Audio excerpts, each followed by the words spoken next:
Film शुरू होती है एबनी नाम की एक औरत से जो अपनी मॉम और 3 बच्चों के साथ एक नए घर में शिफ्ट हुई है क्योंकि किसी बात की वजह से उसका अपने हस्बैंड से झगड़ा हो गया था और वो अकेले ही अपने बच्चों को पाल रही थी। एबनी की मॉम को कैंसर था मगर उनका मानना था कि आज मैं गॉड की वजह से ही जिंदा हूँ। वो काफी रिलीजियस मजहबी थी इसलिए रोजाना चर्च जाया करती थी। गॉड पर उनका बहुत यकीन था और वो वहाँ दुआएं मांगा करती थी। गरीब बात एबनी की वो बिल्कुल भी रिलीजियस नहीं थी और ना ही उसकी दोनों बेटे, इसलिए वो भी चर्च नहीं जाती थी। सिर्फ उसकी बेटी ही थी जो अपनी नानी के साथ चर्च जाया करती। जब से उसका झगड़ा अपने हस्बैंड से हुआ था एबनी काफी डिस्टर्ब रहने लगी थी जिस वजह से वो बहुत शराब पीती और बच्चों के साथ भी काफी सख्ती से पेश आती। पैसों के मामले में भी वो काफी कंजूसी करती थी जिस वजह से बच्चे उसे पसंद नहीं करती थी।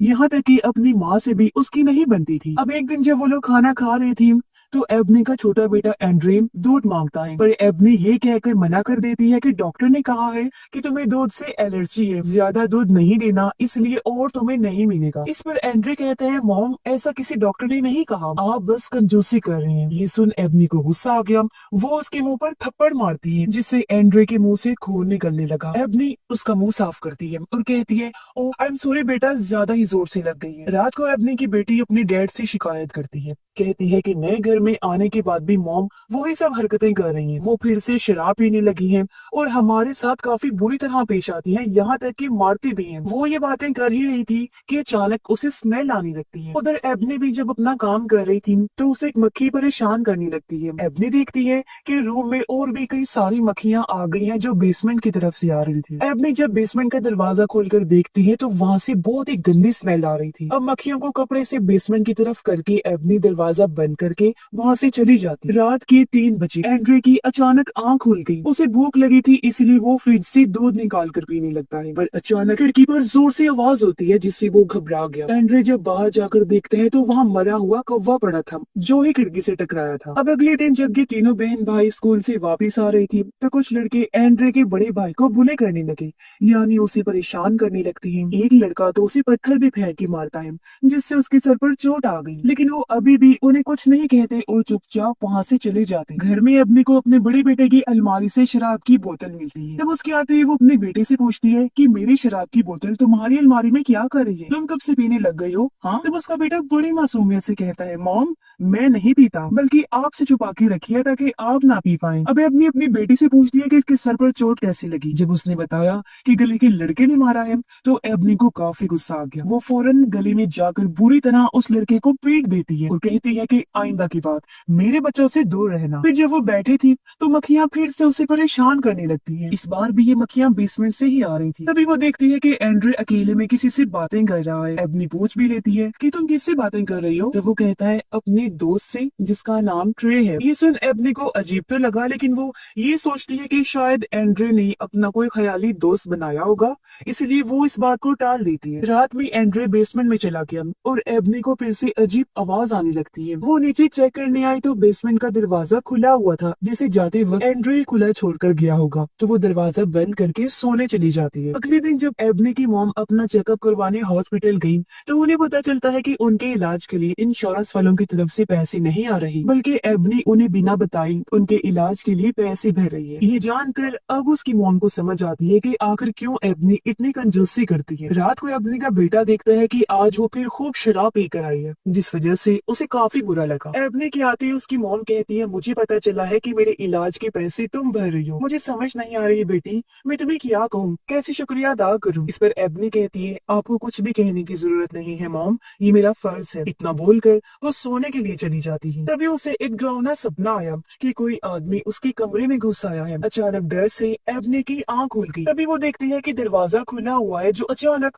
जोर से बंद हो जाता है जैसे कि अभी अभी कोई रूम से बाहर गया हो। एबनी को लगता है कि जरूर घर में कोई चोर घुस आया है, इसलिए वो बैट लेकर नीचे चेक करने लगी लेकिन उसे वहाँ कोई भी नहीं मिलता। तभी उसने देखा कि बेसमेंट का दरवाजा अभी भी खुला हुआ है और अब तो पहले से भी ज्यादा गंदी स्मेल वहाँ से आ रही थी। इससे एबनी का दिल खराब हो गया और उसे उल्टी होने लगती है। तभी पीछे से उसका बड़ा बेटा आ गया, कहता है जब आपने मेरी अलमारी चेक की तो वहाँ से मेरे पैसे क्यों लिए? एबनी कहती है पहले तो मुझे ये बताओ कि इतने सारे पैसे तुम्हारे पास आए कहाँ से? तो वो बताता है कि वो पैसे मुझे डैड भिजवाते हैं, मैं पैसे जोड़ रहा हूँ ताकि अलग कहीं और जाकर रह सकूं क्योंकि मैं आपके साथ नहीं रहना चाहता, वो अपने पैसे वापस मांगता है। इसे एबनी को गुस्सा आ गया, वो अपने बेटे के मुंह पर थप्पड़ मारती है। उसके बेटे को भी गुस्सा आया, वो एबनी को धक्का मार देते हैं जिससे वो नीचे गिर गई। इससे उसका तो जैसे दिमाग ही खराब हो गया। वो उठती है अपने बेटे को मारने के लिए, लेकिन तभी यहाँ एंड्री आने लगता है ताकि अपने भाई की मदद कर सके, मगर वो किसी चीज से टकराकर नीचे गिर जाता है। तभी अपनी जल्दी से जाकर उसे संभालती है। एबनी का बड़ा बेटा उसे ताना देता है कि वाह मॉम वाह, आप तो अपने बच्चों को लेकर बहुत अच्छा माँ होने का फर्ज निभा रही हैं, आपको तो बेस्ट मॉम होने का अवार्ड मिलना चाहिए। इतना बोलकर उससे में वो चला गया। कुछ देर बाद एबनी उसके पैसे वापस रख देती है और कहती है कि बेटा प्लीज तो मुझे छोड़ के मत जाना, मैं खुद को बदलने की कोशिश कर रही हूँ,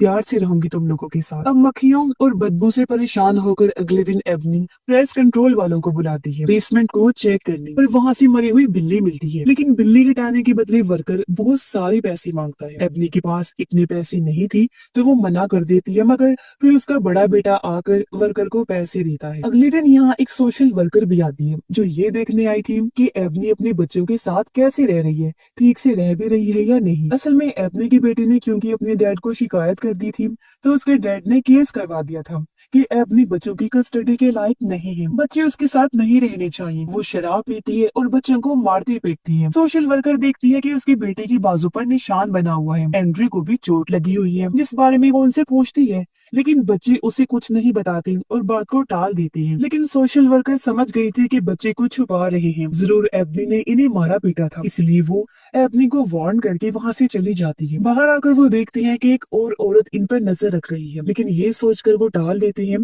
कि जरूर ये भी सोशल वर्कर के साथ ही आई होगी। अगले दिन एबनी की बेटी की बर्थडे थी। एबनी उसकी बर्थडे पार्टी करती है और उसे वही महंगा फोन तोहफे में देती है जो इतने टाइम से उसकी बेटी मांग रही थी। उसकी बेटी खुश हो गई और अपनी माँ के गले से लग जाती है। पार्टी के दौरान एबनी को धम धम की आवाज आती है जो बेसमेंट से आ रही थी। उसने जब चेक किया तो वहाँ एंड्री खड़ा था जो दरवाजे पर अपना सर मार रहा था, साथ ही उसका बर्ताव भी काफी अजीब था। एबनी उसे यहाँ पाकर काफी हैरान रह जाती है और कहती है मैं तो तुम्हें ऊपर सुलाकर आई थी ना, तो तुम फिर यहाँ क्या कर रही हो। तब एंड्री जवाब देता है कि मैं अपने दोस्त ट्रे से मिलने आया था जो बेसमेंट में बने एक होल में रहता है। एबनी को ये चीज काफी अजीब लगी। एंड्री को जब उसने चेक किया तो उसे तेज बुखार था, इसलिए एबनी उसे वापस ऊपर उसके कमरे में ले जाकर सुला देती है। पार्टी खत्म होने के बाद एबनी देखती है कि एंड्री फिर से नीचे खड़ा हुआ है और ये तीसरी बार था जब वो अपने बेड से उठकर आ गया था। और क्योंकि एबनी को भी काफी नींद आ रही थी इसलिए वो एंड्री को फिर से ऊपर भेजकर सोने के लिए चली जाती है। लेकिन आधी रात को फिर से पूरे घर में धम धम की आवाजें आने लगती है। इस बार ये आवाजें सभी को सुनाई दे रही थी। एबनी चिल्लाकर बच्चों को कहती है कि शोर मत करो, चुप करके सो जाओ, लेकिन जब फिर भी आवाजें नहीं रुकती तो एबनी को गुस्सा आ गया। वो बच्चों के पास जाती है चेक करने और हम बच्चों की चीखों की आवाजें सुन पाते हैं। ये आवाजें सुनकर एबनी की मॉम भी वहाँ आ गई जो देखती है कि बच्चे डरे सहमे दीवार के साथ बैठे हुए हैं और उनके सामने अजीब हालत में एबनी बैठी हुई थी। सारे सूरत हाल देखकर एबनी की मॉम को काफी अजीब लगा। वो बच्चों से पूछती है कि यहाँ क्या हो रहा है, तो बच्चे कहते हैं कि मॉम हमें दीवार के साथ पटाखे मार रही थी। इस पर एबनी रोते हुए कहती है कि नहीं मॉम, मैंने कुछ भी नहीं किया ऐसा। अब कल तो हबी हो जाती है क्योंकि तीनों बच्चे स्कूल जाकर अजीबोगरीब हरकतें करने लगते हैं। एंड्री तो क्लास के दौरान टॉयलेट ही कर देता है। ना सिर्फ ये बल्कि वो उसे खाने भी लगा और जब टीचर ने उसे ऐसा करने से मना किया तो वही चीज वो टीचर की तरफ भी फेंक के मारता है। उसकी बहन भी अपने टीचर को जाकर कहती है कि मेरे जिस्म से खून आ रहा है, यानी उसे फीमेल्स वाला मसला हो गया था। एबनी का बड़ा बेटा जब क्लास में था तो एक लेक्चर के दौरान वो जोर जोर से हंसने लगता है। टीचर भी उसे रोकने आई लेकिन उसकी हंसी तो रुकने का नाम ही नहीं ले रही। ऐसी हालत में वो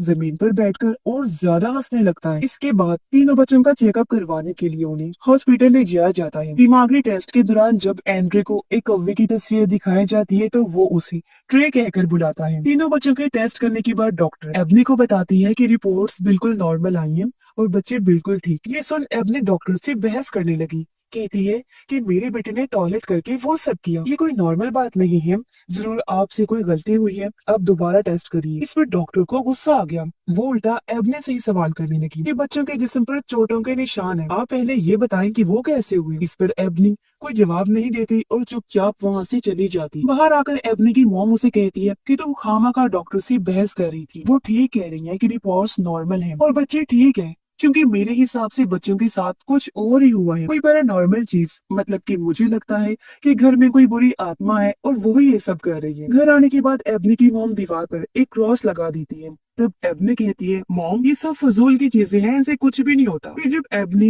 एंड्री को नहलाने जाती है तो उसने देखा कि मेरे बड़े बेटे ने एंड्री को जोर से पकड़ा हुआ है और वो उसे बाथ टब में डुबोकर मारने की कोशिश कर रहा है। एबनी फौरन भाग आई, एंड्री को छुड़वाने की कोशिश करती है, लेकिन उसने बहुत जोर से पकड़ा हुआ था। तब एबनी अपनी पूरी ताकत लगाकर अपने बड़े बेटे को दूर खींच लेती है और इस तरह एंड्री की जान बच जाती है। तब यहाँ एबनी की मॉम भी आ गई और एबनी का बड़ा बेटा अपनी नानी के गले से लगकर रोने लगा। कहता है, पता नहीं मैं ये क्यों कर रहा था, ऐसा लग रहा था जैसे मुझसे कोई और करवा रहा था। अब बच्चों के साथ इस तरह की अजीब चीजों की वजह से कुछ दिन तक एबनी उन्हें स्कूल नहीं भेजी। इस बारे में सोशल वर्कर को भी पता चल गया, इसलिए अगले दिन वो बच्चों को देखने आती है, लेकिन एबनी उसे बच्चों से मिलने नहीं देती और उसे समझाने की कोशिश करती है कि मेरे बच्चों के साथ बहुत अजीब चीजें हो रही हैं। तभी एबनी की मॉम बहुत गुस्से में बैट लेकर यहाँ आ जाती है और वो सोशल वर्कर को अपने घर से धक्के मारकर निकाल देती है। बाहर वही अजीब औरत फिर से आई हुई जो उनकी तस्वीरें ले रही होती है। तब एबनी की मॉम उसे भी गालियां देकर वहां से भगा देती है। इसके बाद एबनी की मॉम अपने चर्च वालों के पास मदद मांगने के लिए जाती है। उन्होंने बताया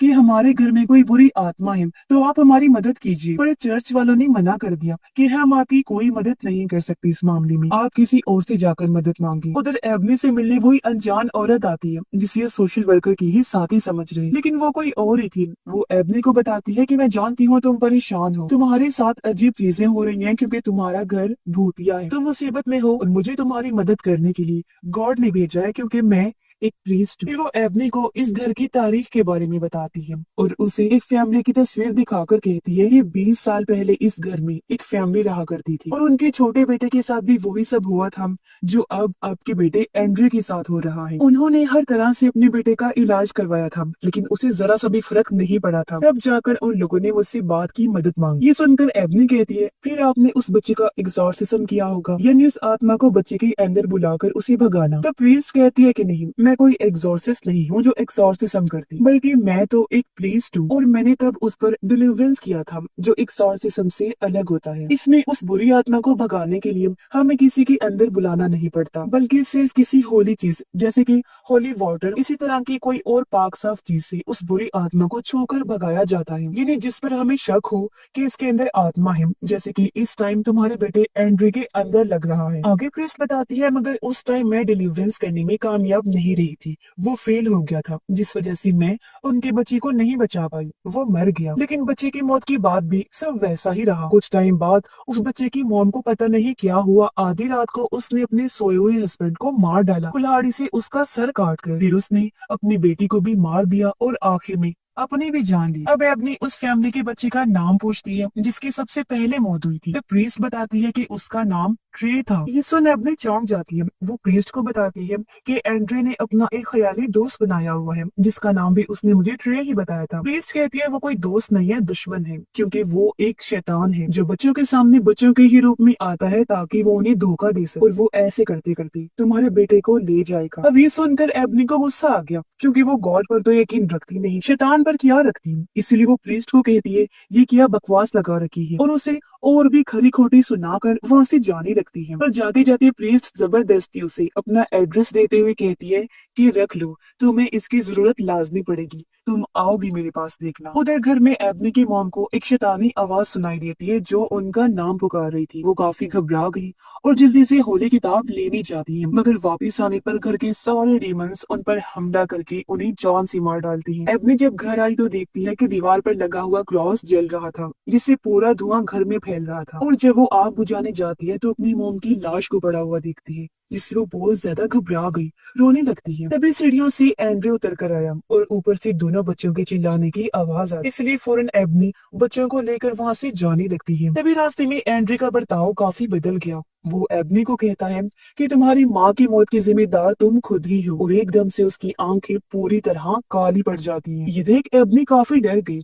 और गाड़ी पर से उसका ध्यान हट गया। सामने से आ रहे ट्रक को वो देख नहीं पाती, पर इससे पहले ट्रक उससे टकराता है। ठीक टाइम पर वो गाड़ी को संभाल लेती। फिर एक जगह गाड़ी रोककर वो पास की होटल में जाती है मदद मांगने। वो उनसे रो रो कर कहती है कि कोई मेरे बच्चों को मारना चाहता है। जब वो लोग देखने गई तो सब कुछ बिल्कुल नॉर्मल था और बच्चे भी बिल्कुल ठीक बैठे हुए थे। ये देखकर उन लोगों को एबनी पर काफी गुस्सा आया और वो उसे ही पागल कहने लगते हैं। इसके बाद एबनी के दिमाग का टेस्ट किया जाता है। डॉक्टर उससे पूछती है क्या तुम अभी भी शराब पीती हो? लेकिन वो झूठ बोल देती है कि नहीं, मगर डॉक्टर ने उसका झूठ पकड़ लिया था क्योंकि उसका ड्रिंक वाला टेस्ट पॉजिटिव आ गया था। इसलिए बच्चों की कस्टडी एबनी से छीनकर एक चर्च को दे दी जाती है। बच्चों को उसके सामने ही ले जाया जाता है और वो कुछ नहीं कर पाती, बस देखते ही रही। इन सब की वजह से उसकी आंखों में आंसू थे और अब थक हार कर वो प्रीस्ट के पास जाती है उससे मदद मांगने के लिए। हॉस्पिटल में सोशल वर्कर एंड्री को देखने आती है जिसकी हालत बिगड़ती जा रही थी। नर्स उसे बताती है कि एंड्री काफी अजीब बर्ताव कर रहा है, पता नहीं कैसी आवाजें निकाल रहा था। कुछ देर पहले तो वो किसी और ही जुबान में बात कर रहा था। उधर प्रीस्ट एबनी को बताती है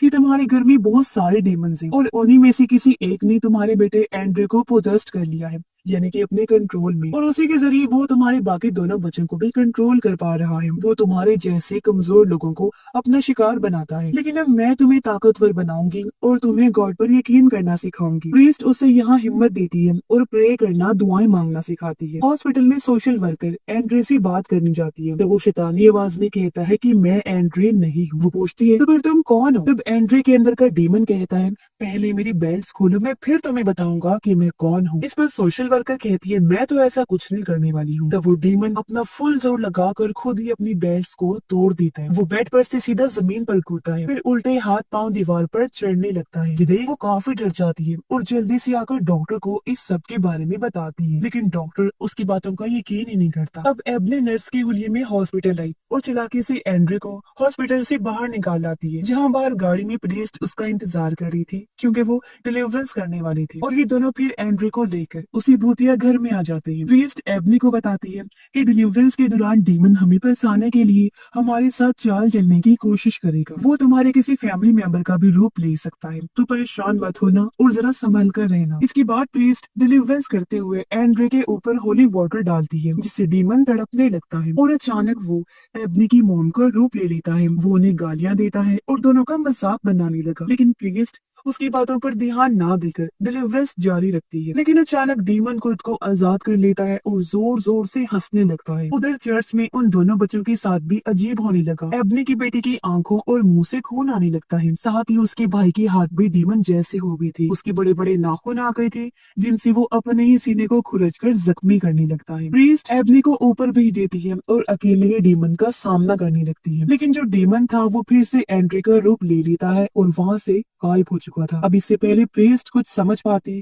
डीमन उसका गला पकड़ लेता है और दीवार पर पटक के मारने लगता है। वो उसका बहुत बुरा हाल करता है, कभी वो उसे बालों से घसीट कर मारता है तो कभी हवा में उड़ाकर और फिर नीचे गिराता रहता है। कुछ टाइम बाद एबनी नीचे चेक करने आई। वो देखती है कि प्रीस्ट जख्मी हालत में जमीन पर पड़ी हुई है और उसके पास ही एंड्रे बैठकर हंस रहा होता है। फिर अचानक वो गायब हो गया। एबनी प्रीस्ट के पास आई जिसकी हालत बहुत खराब थी। वो आखिरी सांसें गिन रही थी। वो एबनी को कहती है कि मैं फेल हो गई और उसे होली वाटर देते हुए कहती है कि अब ये काम तुम्हें ही करना होगा। इतना बोलकर वो अपना दम तोड़ देती है। इसके बाद अपनी एंड्रे को ढूंढने लगी। उसे तलाश करते हुए वो बेसमेंट में आ जाती है, लेकिन एंड्रे उसे कहीं नहीं मिलता। फिर अचानक वो उसके सामने आ गया। बिना टाइम गवाए एबनी उस पर होली वाटर डाल देती है जिससे डीमन को तकलीफ होने लगी और वो गुस्से में आकर एबनी पर हमला कर देता है। वो उसे बालों से घसीटता है, फिर एबनी का ही रूप लेकर उसका गला घोंटकर मारने की कोशिश करता है, लेकिन अभी डीमन उसकी जान नहीं लेता क्योंकि वो उसे तड़पाने, तकलीफ देने के लिए टॉर्चर करता है। ऐसा करके वो उसे कमजोर कर रहा था और जब एबनी पूरी तरह से टूट जाती है तब वो एबनी को मारने के लिए आता है। वो पैर रख के उसका गला घोंटकर जान लेने की कोशिश करता है और एबनी मौत के काफी करीब आ गई, जहाँ तभी उसे ख्याल में अपनी मॉम दिखाई दी जो उसकी गॉड से बात करवाती है। ऐसा होते ही एबनी के अंदर अच्छी सोच और हिम्मत आती है और उसके अंदर की सारी बुराई निकल जाती है, जिससे वो काफी ताकतवर बन गई थी क्योंकि अब उसका भी गॉड पर भरोसा बन गया था। एक बार फिर वो डीमन पर डिलीवरेंस करती है जिससे डीमन जलने लगता है और पूरी तरह जलकर खाक में बदल जाता है। ऐसा होती है चर्च में एबनी की बेटी जो हवा में उड़ रही थी वो वापस बेड पर आ जाती है और एकदम नॉर्मल हो गई। एबनी का बेटा जो खुद को खा रहा था वो भी रुक जाता है और डीमन बेसमेंट में बने उसी होल से वापस चला जाता है जहाँ से वो आया था, यानी कि हेल जहन्नुम में, और सब कुछ बिल्कुल ठीक हो जाता है। इसके बाद हम सीधा 6 महीने के बाद का टाइम देखते हैं जहाँ एबनी को अपने बच्चों की कस्टडी वापस मिल गई थी। वो और उसके बच्चे बहुत खुश। एबनी ना सिर्फ ये घर बल्कि ये शहर भी छोड़ के चली जाती है। उसकी अपने हस्बैंड से भी सुलह हो गई थी और वो बच्चों के साथ अपनी हस्बैंड के पास ही जा रही होती है, जहाँ ये एक खुशहाल फैमिली की तरह रहने का फैसला करते हैं। एबनी भी बिल्कुल ठीक हो गई थी और उसने शराब पीना भी छोड़ दी थी और ये फैमिली हमेशा एक होकर रहने का फैसला करते हैं और इसी हैप्पी एंडिंग के साथ ये फिल्म इधर ही खत्म हो जाती है।